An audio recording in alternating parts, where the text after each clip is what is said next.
ओहो, नेपालबाट विदेशी मुद्रा त ट्रक चढेर बाहिर जाँदो रहेछ। 25 करोड रुपियाँ बराबरको विदेशी मुद्रा, त्यो पनि ब्याङ्कमा, घरमा होइन, ट्रकभित्र लुकाएर चाइनातिर जाँदै थियो।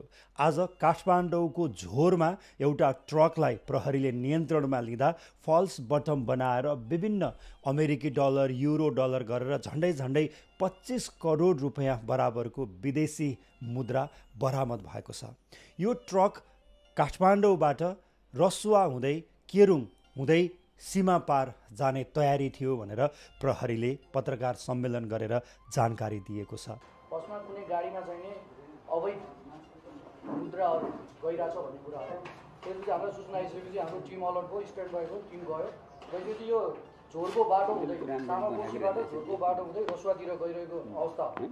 यो पैसा कसको थाहा छैन, तर ट्रक चालकलाई भने प्रहरीले नियन्त्रणमा लिएको छ र राजस्व विभागलाई बुझाउने तयारी गरिरहेको छ। यति ठुलो पैसा चाइनातिर किन जान लाग्यो? प्रहरीले सुन किन्नका लागि हुन सक्छ भनेर प्रारम्भिक अनुमान गरेको छ। कारण यो ट्रक चालक पहिला पनि 7 किलो सुनसहित पक्राउ परेका थिए। 5 वर्ष जेल बसेर 2 वर्ष अगाडि मात्र जेल मुक्त भएका थिए। त्यसपछि उनले ट्रक किनेर आफैले चलाइरहेको भनेर प्रहरीले जानकारी दिएको छ र उनको पहिलाको इतिहासको कारणले गर्दाखेरि कतै उनले यो विदेशी मुद्रा चाहिँ चीनतिर सुन किनेर ल्याउनका लागि प्रयोग गर्न लागेको त होइन भनेर प्रहरीले अनुमान गरेको छ। पहिला पनि भरियाकै रूपमा चाहिँ भएर त्यो 7 किलो सुन पकडेको बेलामा जेल सजाय भएको थियो र अहिले पनि उसको प्रिलिमिनरी स्टेटमेन्टमा चाहिँ म चाहिँ भरिएको रूपमा प्रेजेन्स गरिरहेको छ आफूलाई। तर अब पुरानो पनि कहानी र यो पनि कहानी जोडेर हामीले इन्भेस्टिगेसन अगाडि बढाइरहेको छौँ। नेपालमा राष्ट्र ब्याङ्कले वाणिज्य ब्याङ्कहरू मार्फत दैनिक 20 किलो सुन आयात गर्न पाउने नियम लगाएको छ। तर नेपाली बजारमा चाडबाडको बेलामा दैनिक 40 किलोसम्म सुनको माग रहँदै आएको छ।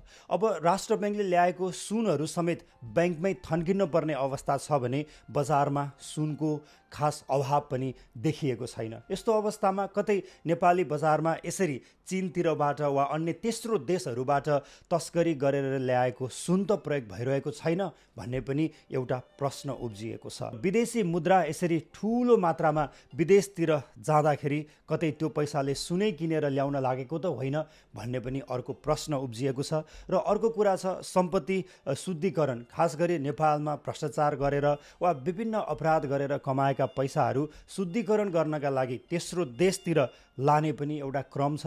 यो पैसा कतै सम्पत्ति शुद्धिकरणसँग त जोडिएको छैन भन्ने पनि अर्को प्रश्न चिन्ह खडा भएको छ। त्यसैले नेपाल प्रहरीको अपराध अनुसन्धान टिमले वा सिआइबीले वा राजस्व विभागले यसका विभिन्न कोणहरूबाट यो पैसाको स्रोत के हो, कहाँ जान लागेको थियो र यसमा को संलग्न छन्, यसमा ठुलै तहका मान्छेहरू पो संलग्न छ कि भनेर खोजी गर्नुपर्ने बेला आएको छ। किनकि हुन्डी जस्ता नेपालको अर्थतन्त्रलाई खोक्रो बनाउने अपराध पनि नेपालमा उत्तिकै छ। यो पैसाको नेक्सस उता पनि हुन सक्छ कि भनेर खोजी गर्न जरुरी छ।